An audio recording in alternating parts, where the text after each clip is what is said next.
부지사가 했던 일에 대해서 행정적으로 지사가 당시 이재명 경기지사가 몰랐다고 하는 것 자체가 저는 말이 안 된다고 생각을 해요. 검찰 회유 말 안 된다. 오히려 지금 민주당이 이화영 부인을 사로잡아서 회유를 하고 있다. 심지어 지금 박찬대 최고위원 이화영 부인 얼굴 모른다고 했지만 전화통화한 거 지금 밝혀졌거든요. 양두구육이라는 말이 좀 생각나는데요. 이미 이화영 전 부지사가 옥중 편지를 통해서 난 그런 짓을 한 적이 없다 라고 나왔습니다. 그러면 검찰에서 진술한 것을 도대체 어떻게 우리가 알게 될까요? 그러니까 재판 과정에서 공개되어야 될 사실관계들이 지금 이렇게 언론 플레이를 하고 있는 거기 때문에 저는 검찰의 언론 플레이에 대해서 좀 지적하지 않을 수 없고요. 네, 이 검찰의 쌍방울 대북 송금 의혹 수사 중심에 이화영 전 경기도 평화부지사를 둘러싼 공방이 뜨겁습니다. 검찰이 회유를 했느냐 안 했느냐 이게 지금 양측의 주장이 크게 엇갈리고 있습니다. 원래 이제 이달 초에 이 전 부지사가 검찰 조사에서 쌍방울 방북비용 300만 달러 대납을 당시 이재명 지사에게 보고했다, 진술했다 이런 내용이 이제 논란입니다. 그런데 이제 이화영 전 부지사 이제 부인이 이제 법정에서 이제 재판부에 변호인 해임 진술서를 신고서를 제출을 해버렸지 않습니까? 그런데 또 이화영 그 부지사는 내 뜻이 아니다. 그러면서 아주 이례적인 풍경이 벌어졌습니다. 그래서 이제 회유 논란을 두고 양쪽에서 지금 굉장히 공방이 치열한데 이게 회유인지 아닌지 우리 손수조 공동대표는 어떻게 보세요? 회유한 겁니까 검찰이? 아니라고 생각하죠. 이 회유하고 있는 것은 오히려 민주당이죠 지금. 왜 그렇게 생각을 민주당이. 하냐면요. 예, 일단 기본적으로 그 검찰이 회유하고 뭐 이렇게 협박하고 한다고 하면은 그게 밖으로 안 흘러나왔을 리 없어요. 네. 민주당이 지금 얼마나 많은 말들을 지금 밖에서 쏟아내고 있는데 네. 이건 도대체 말이 안 된다고 생각을 하고요. 기본적으로 저는 이 사건에 있어서 핵심은 평화부지사지 않습니까? 부지사가 했던 일에 대해서 행정적으로 지사가 당시 이재명 경기지사가 몰랐다고 하는 것 자체가 저는 말이 안 된다고 생각을 해요. 근데 어쨌든 이제 이게 사법적으로까지 흘러왔고 이제 검찰의 회유냐 이제 뭐 누구의 회유냐라고 봤을 때는 검찰 회유 말 안 된다. 오히려 지금 민주당이 이화영 부인을 사로잡아서 회유를 하고 있다. 심지어 지금 박찬대 최고위원 이화영 부인 얼굴 모른다고 했지만 전화통화한 거 지금 밝혀졌거든요. 이런 식으로 회유하고 있는 정황이 너무나 많이 나오고 있다 생각합니다. 네, 우리 장경태 최고위원. 일단 양두구육이라는 말이 좀 생각나는데요. 뭐 양두구육. 그 말에다가 이준석 대표가 징계받기도 했는데 참 당시 이 경기도지사에게 보고했다. 이 내용은 사실 검찰 진술 과정에서 나왔다는 것 아니겠습니까? 그걸 또 언론을 통해서 저희 보고 있는데 이미 이화영 전 부지사가 옥중 편지를 통해서 난 그런 진술을 한 적이 없다. 라고 나왔습니다. 그러면 그렇게 검찰에서 진술한 것을 도대체 어떻게 우리가 알게 될까요? 그러니까 재판 과정에서 공개되어야 될 사실관계들이 지금 이렇게 언론 플레이를 하고 있는 거기 때문에 저는 검찰의 언론 플레이에 대해서 좀 지적하지 않을 수 없고요.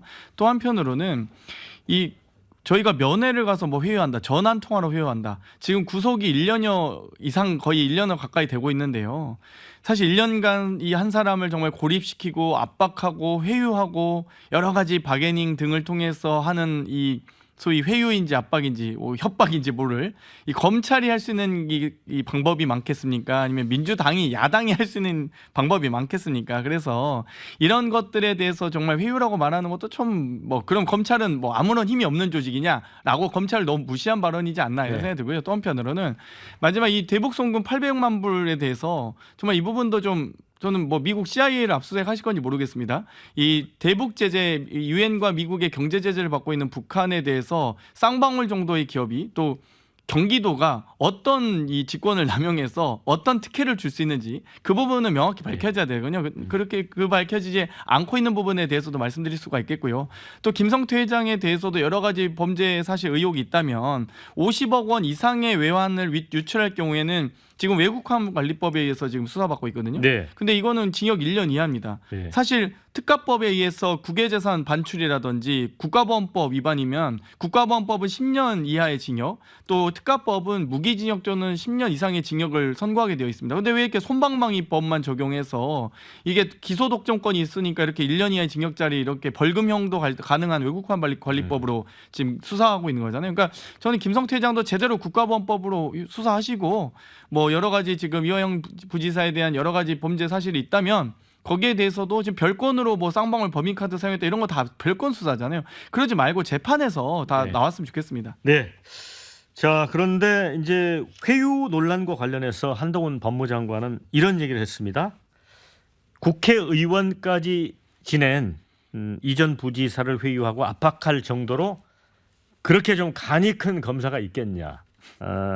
다 꼬투리 잡히고 또 그런 행동을 만약 했다면 뭐 별별 얘기가 다 나오지 않겠느냐라고 했던 부분 하나하고 또 하나는 이제 방금 우리 장경태 최고가 언급을 해 주셨습니다마는 민주당의 시각은 검찰 회의에다가 이번에 이제 쌍방울의 김성태 회장을 기소하면서 봐주기 기소를 했다는 거잖아요. 그러니까 쉽게 말하면 쌍방울 김성태 회장의 부담을 줄여주는 식으로 해서 뭔가 또 거기서 거래를 하거나 얻어내려는 게 아니냐 이런 의혹을 제기한 것 같아요. 우리 손수저 대표는 어떻게 보세요, 이 문제는?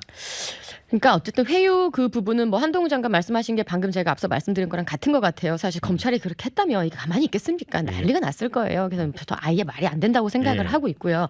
오히려 이제 그 회유 부분에 있어서는 그 이화영 부인께서 그 재판장에서 그렇게까지 당신 정신 차려까지 이렇게 얘기를 하면서 그러니까 결국은 그 이화영 그 부지사의 말로 지금 들을 수 있는 그 기회였다고 저는 생각하거든요. 지난 네. 재판이. 근데 그걸 하지 못하게 하고 아예 재판장을 정말 아수라장으로 만들어 버리면서 오히려 이화영 부지사 입으로 그 이제 증언을 들을 수 없게 돼버린 아주 저는 안타깝다게 생각을 하고요. 오히려 그러니까 이화영 전 부지사의 이제 부인께서 회유를 당하신 측면이 오히려 더 많다라는 부분 다시 한번 말씀을 드리고 사실 이화영 이제 평화 부지사가 마닐라 그 필리핀 마닐라에서 이제 북한 쪽 사람과 다 만나고 이렇게 해서 이제 이재명 대표가 방북을 할 것이고 그 방북에 대한 비용을 좀 이렇게 도와달라 했던 그 얘기들은 이미 다 얘기가 나왔고 사실로 인정을 했습니다. 그렇기 때문에 이 사실에 대해서 팩트에 대해서 저희가 더 얘기할 필요는 없는 것 같고 저는 그것보다 그러면 이재명 대표는 그 당시에 북한을 왜 이렇게 가고자 했을까? 그것도 좀 저는 의문이더라고요. 그래서 이때까지는 계속 아니라고 했잖아요. 돈 준 거 없다. 뭐 북한에 대납한 사건 뭐 내가 했더라도 이재명 지사는 몰랐다. 했는데 그걸 다 사람들은 이상하다. 부지사가 했던 일을 어떻게 지사가 모를 수 있냐 했는데 이번에 드디어 사실은 보고를 했다라고 나온 거기 때문에 오히려 굉장히 비정상스럽다 싶었던 게 정상으로 이제 돌아왔다. 저는 이렇게 보고 있습니다. 이제 검찰이 뭐 회유를 한 건지 그렇지 않은 건지는 이제 법정에서 아마 다 이제 나오게 돼 있어요. 근데 지금 아마 8월 8일 날 이제 다시 재판이 열릴 텐데 그런데 이제 분명한 거는 그 이화영 전 지사의 진술 번복 이렇게 이야기했다가 다시 번복하는 그런 과정이 있었는데 이게 어찌됐거나 어떤 변곡점인 건 맞는 것 같다라는 생각은 들어요. 그래서 이제 검사 출신인 조홍천 민주당 의원이 한동훈 장관의 자신감 있는 말을 볼 때 이화영 부지사가 어떤 태도의 변화를 보인 것 같다. 그러니까 그 이전의 진술과는 다른 거를 마치 법정에서 이야기하지 않을까라는 추측을 하는 것 같습니다.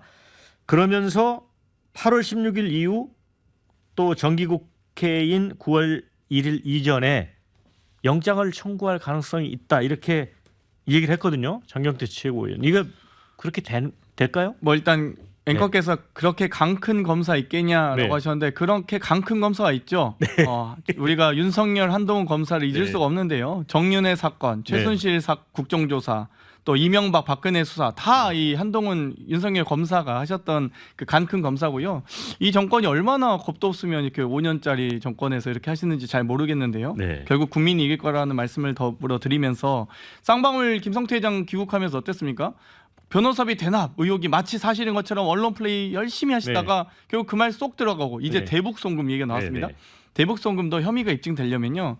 부지사가 대표께 보고했다 정도로 끝나서는 안 되고 그것도 사실이라면 제가 백보양보해서 사실이라고 할지라도 그 과정에서 실제 송금이 됐는지 또 그 과정에서 경기도가 어떤 특혜를 줬는지 또 이 당시 도지사가 경기도에 어떤 직권을 남용했는지 또 다 밝혀야 됩니다. 검찰이. 그런데 하나도 못 밝히고 있거든요. 그렇기 때문에 저는 일단 뭐 검찰이 열심히 지금 언론 플레이하면서 변주고 놀리고 계신데 재판에 가선 뭐 판판이 깨질 거다. 지금 대장동 수사 과정에서 유동규 씨 지금 진술 다 번복돼서 결국 판사도 어이가 없어가지고 1억 한번 옷에 넣어보세요 했더니 옷 하나도 못 넣고 그러더니 본인이 갑자기 두통을 호소하면서 재판 연기하고 지금 진술 내용 번복되니까 판사도 다시 생각해서 똑바로 얘기하라는 게 지금 수차례 나오고 있지 않습니까? 그러니까 이런 것들이 지금 쌍방울 수사도 마찬가지인데요. 저는 이 증거 인멸의 우려나 이 도주의 우려가 없는 구속 수사만큼은 대단히 제한적으로 이루어져야 된다고 다시 한번 말씀드리고 싶습니다.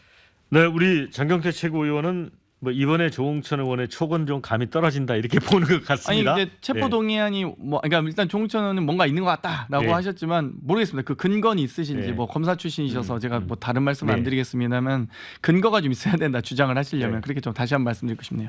자, 손수조 공동대표 어떻게 보세요? 그 이제 강큰 검사 또 이제 그 얘기가 계속 나오는데 그 강큰 검사분들이 해야 될 일을 한 거지 안 해야 될 일을 한 적은 없어요. 지금도 문제가 있으니까 범죄가 있으니까 조사를 하는 거죠. 간은 클지 모르지만 해야 할 일을 해야 할 일을 한 것이고 지금도 해야 할 일을 하는 것이다. 예. 그렇기 때문에 그 강큰 검사들이 뭔가 하지 말아야 될 걸 해야 되는 건 아니죠. 예. 그리고 자꾸 이제 검찰들이 엄플 얘기하시는데 엄플 저는 아니라고 생각하고요. 이미 다 나와 있는 그 언론사에게 다 공개되는 재판들을 가지고 얘기하는 거지 마치 뒤로 정보를 주고 하는 듯이 말씀하시는데 그건 전 아니라고 봅니다. 네.